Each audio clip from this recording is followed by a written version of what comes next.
Hello, it's Carrie Brain from the MacDill Air Force Base Library. Today I'm reading I'm in Charge.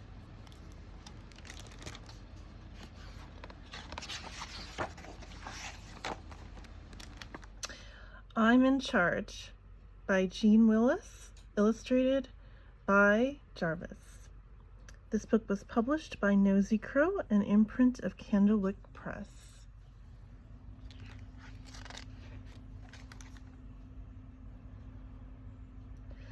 There was once a little rhino who was really rather large, and from the day that he was born, he bellowed, "I'm in charge."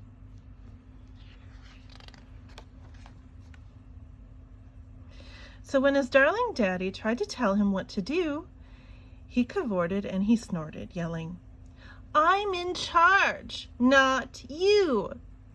And when his muddy mother told him it was time for bed, he shouted, "No, I will not go. I'm in charge," he said.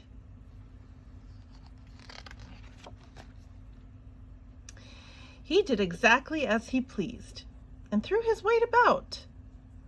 When Warthog tried to cross his path, he tossed him with his snout.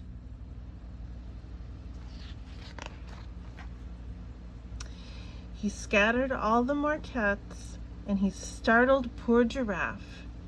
He squashed Baboon's banana when he would not give him half.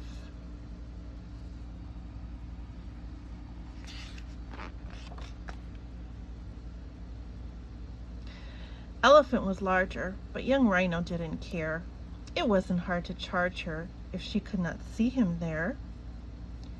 He sneaked up to the waterhole and gave his tail a thrash, then barged into her bottom. "I'm in charge," he said. Kersplash!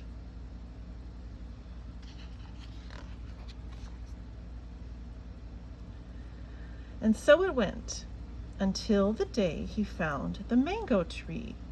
He didn't want to share the fruit. He said, "It's all for me." He put his little foot down, and if anyone came by, he shouted, "Shoot! No fruit for you! I'm in charge, that's why."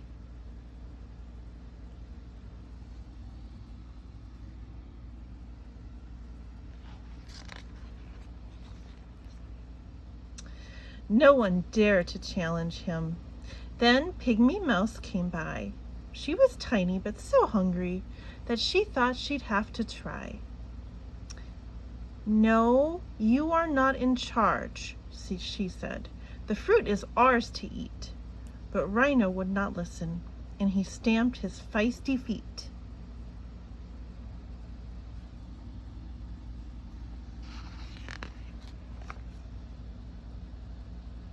"Stand back," said Mouse to Rhino.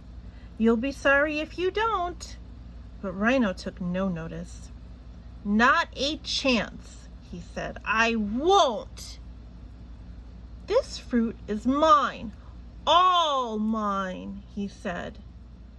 "I'm not afraid of you. There's nothing that I'm scared of. No one tells me what to do."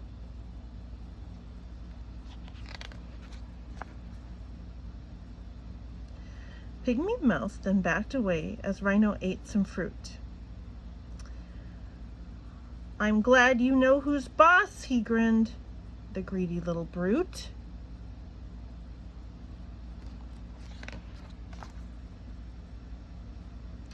Mouse waved her tiny paws around. "Look out! Stampede!" she cried, but Rhino would not hear a word and did not step aside. But then, to Rhino's horror, as he barely had his fill,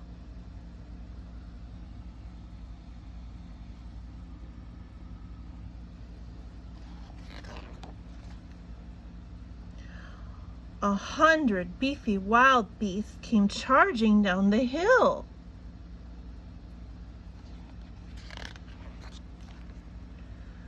Too fast to stop, they thundered past. They made a dreadful sound as Rhino turned and ran away.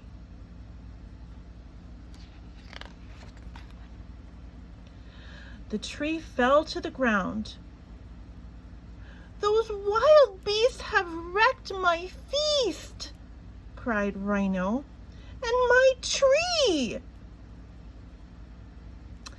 Then Mouse said, "Rhino, who's in charge?" And Rhino said, "Not me."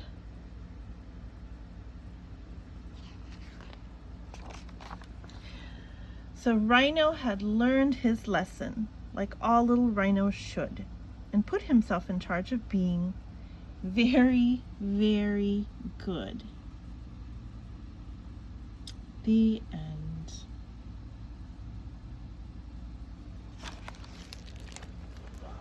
I hope you enjoyed that. Take care, kids.